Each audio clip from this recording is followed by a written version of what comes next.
Good morning, everybody. Pastor Stitch, Narrow Path Christian Church, BC, Bay City, Michigan. Welcome to the Biker Devotional. Good morning, Rhonda. Good morning, Random.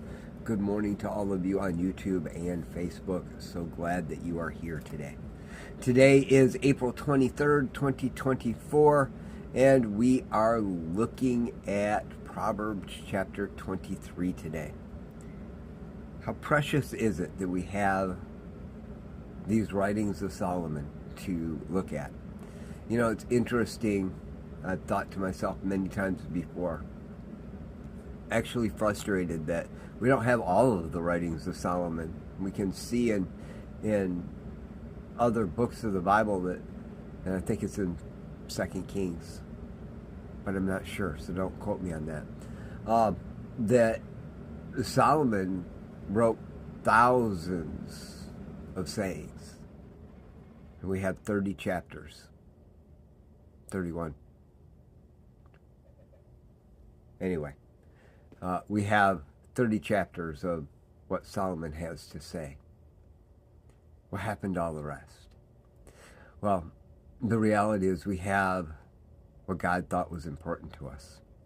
As I was reading this morning in Proverbs 23, I was looking at verses 6 through 8 and thinking to myself, you know, I've read this a dozen times, I've shared it with you, but there's got to be something, because it just kept coming back to me. There's got to be something he wants me to see. Reading from the Holman Christian Standard translation, and it says, "Don't eat a stingy person's bread, and don't desire his choice food. For it's like someone calculating inwardly, or it's like someone swallowing a hair," depending on how you look at it. "Eat and drink," he says to you, "but his heart is not with you.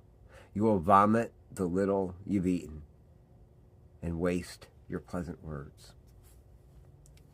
So often we surround ourselves with people that have it all together, that have the things that we want. And they're saying, yeah, come on. I got all this stuff for you. Now, we need mentors. We've got to have people in our lives that have what we want, right?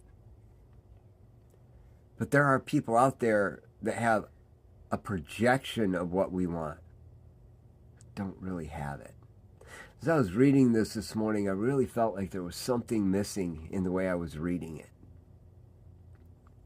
Don't desire his choice foods, for it is like someone calculating inwardly. And I realized that someone calculating inwardly was the person that had the choice food.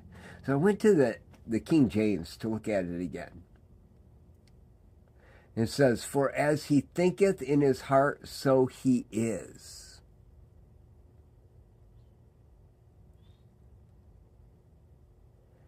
And I realized that sometimes we chase after things and people because it looks really good, but the people are only in it for themselves. And while we think we're being fed, in the end, what we got fed, it's not any good. It's not useful for us or others in the future. And we end up throwing it up, having to leave it behind because it didn't teach us anything. When we choose mentors, we need to be aware of the truth. What they have, yes, but why are they sharing it? There are a lot of people in our world that seemingly have the things we want. They're even vocal about wanting to share it, but they're not sharing it because they want you to have it. They're sharing it because it's going to make them feel good. The outcome of sharing it with you because they want you to have it will make them feel good. But if their only reason to share it is because it'll make them feel good, in the end, you'll be lacking. The only way to discern that, guys, the only way to discern that is every time you make a decision like that, you need to let the Spirit of God show you. Ask the Spirit of God to show you what it looks like in their heart. Ask Him to reveal their heart to you and let you see it. Don't be deceived by what you see. Let the Spirit tell you. These are hard lessons, but they're important lessons. Don't eat a stingy person's bread, it says. Eat not the bread of him that has an evil eye, is the way the King James reads. See, you can tell what their heart really is by the way they eye you or by the way they talk about people. And if they're not talking about people with a loving heart, they may not be somebody you want to follow. I love y'all. Hope you have a great day. God bless.